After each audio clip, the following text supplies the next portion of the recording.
দীর্ঘ ১৪ বছর পর যুক্তরাজ্যে ক্ষমতায় ফিরেছে লেবার পার্টি। প্রধানমন্ত্রী কেয়ার স্টারমারের নেতৃত্বে নিরঙ্কুশ জয় পেয়েছে দলটি।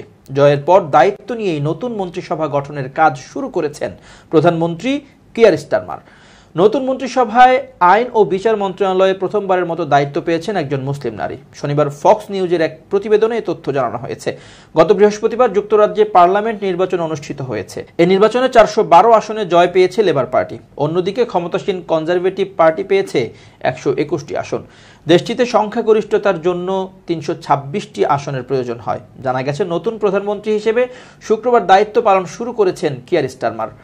এরপরই মন্ত্রিসভার সদস্যদের নাম ঘোষণা শুরু করেন তিনি। এতে আইন ও বিচার মন্ত্রণালয়ের দায়িত্ব পেয়েছেন শাবানা মাহমুদ নামের এক মুসলিম নারী। যুক্তরাজ্যের প্রথম নারী মুসলিম বিচারমন্ত্রী হয়েছেন তিনি। শাবানা মাহমুদের জন্ম বার্মিংহামে। তিনি পাকিস্তান শাসিত আজাদ কাশ্মীর বংশোদ্ভূত। তার বাবা মা কাশ্মীরের মিরপুরের বাসিন্দা ছিলেন। ১৯৮১ সাল থেকে ১৯৮৬ সাল পর্যন্ত সৌদি আরবের তায়েফে কাটিয়েছেন শাবানা।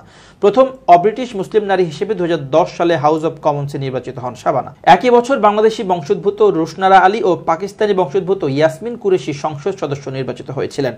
শাবানা মাহমুদ কেবল প্রথম নারী মুসলিম বিচারমন্ত্রী নন, তিনি দেশটির ইতিহাসে দ্বিতীয় নারী যিনি লর্ড অব চ্যান্সেলর নামক প্রাচীন পদটিও গ্রহণ করেছেন। শাবানা এর আগে যুক্তরাজ্যের স্বরাষ্ট্র ও অর্থ মন্ত্রণালয়ের ছায়ামন্ত্রী হিসেবে দায়িত্ব পালন করেছেন। ২০১৬ সাল থেকে তিনি লেবার পার্টির জাতীয় নির্বাহী কমিটির সদস্য ছিলেন। অক্সফোর্ড ইউনিভার্সিটি থেকে গ্রাজুয়েশন সম্পন্ন করেন তিনি।